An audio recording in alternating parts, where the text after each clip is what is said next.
Bonjour tout le monde, bienvenue dans Amas Tech Talk d'aujourd'hui. Je suis accompagnée aujourd'hui de Marianne Denis, directrice RSE chez AMA.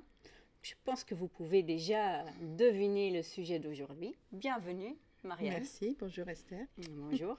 Donc RSE, le topic d'aujourd'hui, peut-être tu peux nous expliquer une petite définition, d'où ça vient, comment on est arrivé là. D'accord. Alors, la RSE, donc c'est la responsabilité sociétale d'une entreprise, c'est sa contribution au développement durable. Dans les fins des années 80, il y a eu un rapport, donc le rapport Brundtland, qui dit que c'est la capacité en fait à répondre aux besoins présents sans compromettre les besoins de la génération future. Voilà. Et tout est dit. Après, au niveau entreprise, c'est vraiment l'impact positif que l'entreprise va avoir dans ses interactions sur la société, tout en étant bien sûr viable.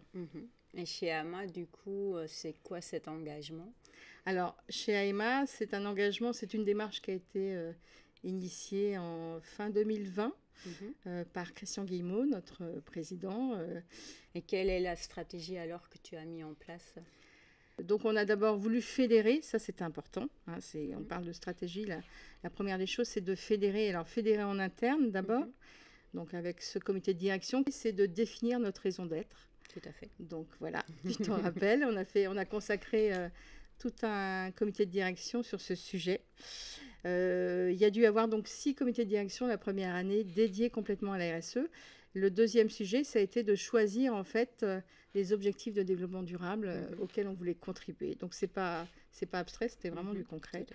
Et puis donc on adhère à la communauté donc du pacte mondial de l'ONU. Alors pourquoi est-ce qu'on adhère à une communauté comme ça? Ça fait partie aussi de la structure que l'on veut se structurer, ça en fait partie. Hein.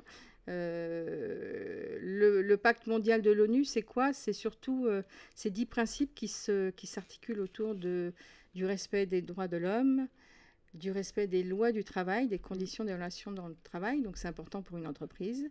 Et puis il y a un sujet qui est un peu moins connu, qui est en fait la prévention et la lutte contre tout ce qui est anticorruption. Voilà. Et du coup, est-ce que tu peux donner quelques exemples concrets des choses que tu as déjà mis en place chez AMA? Sur le plan environnemental, on a donc mesuré en fait notre empreinte, donc le bilan carbone. Là, on est en train de démarrer le 3e, c'est la 3e année. Alors, il ne suffit pas de mesurer, évidemment, il faut mettre en place des actions de réduction. Ces actions-là, elles ne se mènent pas toutes seules. Il n'y a pas que moi qui ai accès à ce plan-là. Je le travaille avec un réseau, c'est très important, c'est une autre façon de fédérer aussi en interne et surtout d'engager. Hein.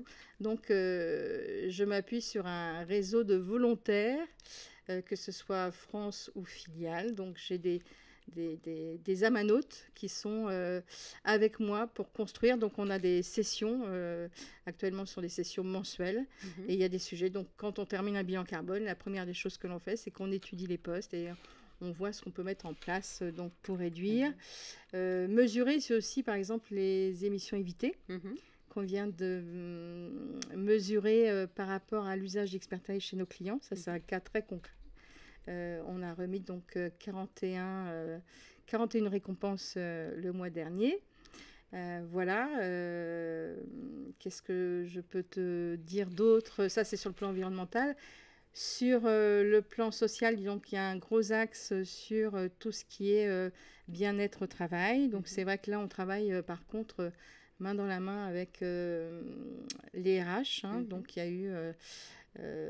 on a porté attention à tout ce qui pouvait être inclusion, discrimination. Donc, là aussi, il y a des formations des équipes conjointes. C'est un rôle très transverse en fait, hein. Donc on travaille vraiment avec toutes les équipes. Il y a un gros alors sur la partie éthique qui est un volet important de la responsabilité sociétale, j'ai travaillé beaucoup avec les achats sur le thème des achats responsables. Donc les achats responsables, c'est quoi? C'est par exemple s'assurer que nos fournisseurs sont alignés avec nos valeurs, et ça passe par une signature d'un code de bonne conduite, donc sur les pratiques loyales, une charte exactement. Ça passe par prêter attention à acheter le plus possible local, à se renseigner sur les fournisseurs qui peuvent avoir des fabrications dans des pays où on doit s'assurer que là aussi, il y a un certain respect des collaborateurs, etc. Donc, il y a pas mal de sujets en cours. Sur le plan environnemental, à nouveau, c'est tout ce qui est éco-conception. Donc, récemment, on a travaillé sur un prototype de mallette. Donc, c'est vraiment un cas concret. On travaille aussi avec des organismes, par exemple, comme la FAS et la SFAD. Oui. Alors, c'était effectivement donc dans une démarche RSE, il y a le principe, la valeur même de redevabilité et d'attention à son territoire. Et donc, chez AEMA, effectivement, il y a 2 associations avec lesquelles on travaille donc, ici, qui sont la SFAD, donc, qui recueille des femmes et des enfants qui sont victimes de violences conjugales. Donc là, il y a des faits très concrets. C'est donc une association que l'on a soutenue par un don au départ. Et puis, on les a invités régulièrement. Il y a eu quelque chose qui s'est vraiment passé avec les collaborateurs qui se sont intéressés au sujet, mais qui ont voulu aller au-delà et qui ont, notamment, il y a la collecte de Noël maintenant, qui a été en place pour la 2e année. Collecte de jouets. Collecte de jouets, voilà, oui, c'est vrai que je suis dedans, donc voilà, tu fais bien de le rappeler. Autre partenaire, il y a l'association FAS, qui est alignée avec un engagement qu'on a pris de promouvoir l'égalité des genres, et on est justement avec eux sur un programme qui s'appelle Wi-Fi, qui est pour promouvoir les métiers de la tech pour les jeunes collégiennes, voilà. Alors, il n'y a pas que la France, on travaille aussi sur Shanghai. Il y a un mouvement, donc là où tout à l'heure je parlais d'initiatives locales, et c'est vrai que chaque bureau d'AEMA est encouragé sur son territoire en fait à s'engager. Donc à Shanghai, c'est les Ladies Who Tech aussi. Donc Olina et Wenhua sont allés suivre le mouvement, et il y a pas mal de choses qui se passent.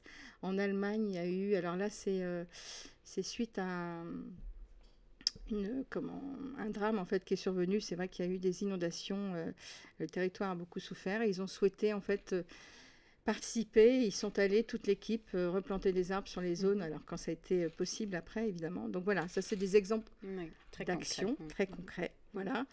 J'en oublie sûrement pas mal, mais c'est normal parce qu'il y en a tellement. Voilà. En tout cas, ça donne une bonne idée de ce que c'est RSE dans une entreprise et tout ce qu'on peut mettre en action pour y arriver, pour réduire notre empreinte carbone, pour contribuer à bien-être au travail. Donc, il y a quand même plein de choses qu'on peut mettre en place.